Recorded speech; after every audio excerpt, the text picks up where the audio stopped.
Sejam todos bem-vindos ao canal Companheiros da Luz. Leitura do livro Nosso Lar. Obra do Espírito André Luiz, por Chico Xavier. Conteúdo revelação destaque deste capítulo. Fala da mãe de André: não tomes empréstimos à maldade. Há reencarnações que funcionam como drásticos. Ainda que o doente não se sinta corajoso, existem amigos que o ajudam a tomar o remédio santo, embora muito amargo. Iniciemos então a leitura do capítulo 46, Sacrifício de Mulher. Um ano se passou em trabalhos construtivos com imensa alegria para mim. Aprender a ser útil, encontrar o prazer do serviço, experimentando crescente júbilo e confiança. Até ali, não voltará ao lar terrestre, apesar do imenso desejo que me espicaçava o coração. Às vezes, intentava pedir concessões nesse particular, mas algo me impedia. Não recebera auxílio adequado, não contava ali com o carinho e apreço de todos os companheiros, me perguntava. Reconhecia, portanto, que se houvesse proveito, de há muito teria sido encaminhado ao velho ambiente doméstico. Cumpria, pois, aguardar a palavra de ordem. Além disso, não obstante desdobrar atividades na regeneração, o ministro Clarencio continuava a responsabilizar-se pela minha permanência na colônia. A senhora Laura e o próprio Tobias não se cansavam de me lembrar esse fato. Por diversas vezes tinha defrontado o generoso ministro do auxílio, e no entanto mantinha-se ele sempre silencioso sobre o assunto. Aliás, Clarencio nunca modificava a atitude reservada, no desempenho das obrigações concernentes à sua autoridade. Apenas pelo Natal, quando me encontrara nos festejos da elevação, tocara levemente no assunto, adivinhando-me as saudades da esposa e dos filhinhos. Comentara as alegrias da noite, e asseverara não andar longe o dia em que me acompanharia ao ninho familiar. Agradeci comovidamente, esperando cheio de bom ânimo. Entretanto, atingiramos setembro de 1940, sem que visse a realização de meus desejos. Confortava-me, porém, a certeza de haver preenchido todo o meu tempo nas câmaras de retificação, com serviço útil. Não descansara. Nossas tarefas prosseguiam sempre, sem solução de continuidade. Habituara-me a cuidar dos enfermos, a interpretar-lhes os pensamentos. Não perdia de vista a pobre Elisa, encaminhando-a de maneira indireta, a melhores tentativas. À medida, porém, que se consolidava meu equilíbrio emocional, intensificava-se-me a ansiedade de rever os meus. A saudade doía fundo.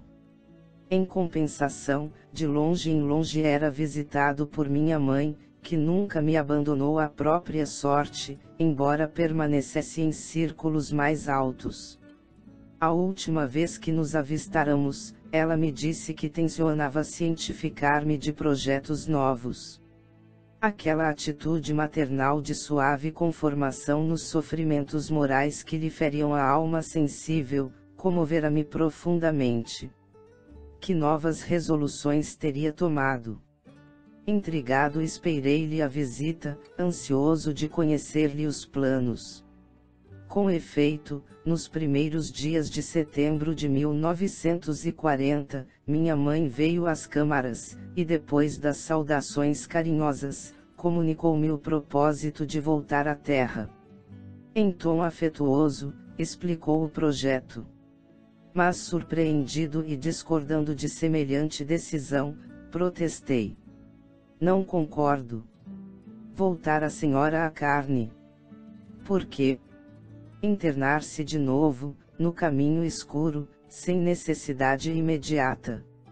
Mostrando nobre expressão de serenidade, minha mãe ponderou. Não consideras a angustiosa condição de teu pai, meu filho? Há muitos anos trabalho para reerguê-lo, e meus esforços têm sido insuficientes.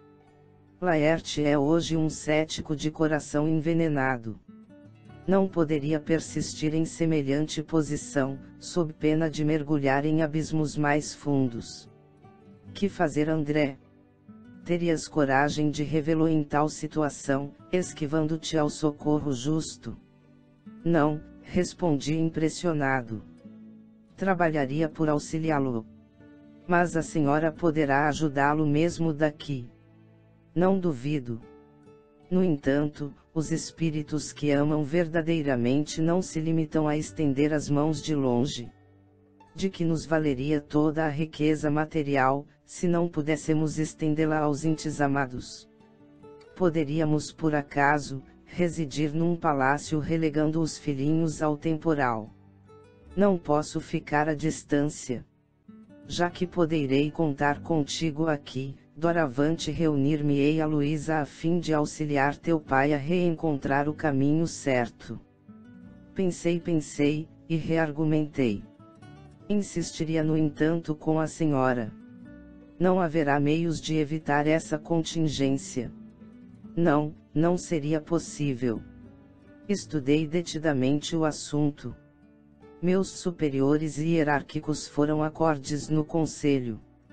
Não posso trazer o inferior para o superior, mas posso fazer o contrário. Que me resta senão isso? Não devo hesitar um minuto. Tenho em ti o amparo do futuro. Não te percas, pois meu filho, e auxilia tua mãe, quando puderes transitar entre as esferas que nos separam da crosta. Enquanto isso, zela por tuas irmãs que talvez ainda se encontrem nas sombras do umbral, em trabalho ativo de purgação. Estarei novamente no mundo, em breves dias, onde me encontrarei com Laerte para os serviços que o Pai nos confiar. Mas indaguei, como se encontra ele com a senhora? Em espírito? Não, disse minha mãe, com significativa expressão fisionômica. Com a colaboração de alguns amigos, localizei-o na Terra a semana passada, preparando-lhe a reencarnação imediata sem que ele nos identificasse o auxílio direto.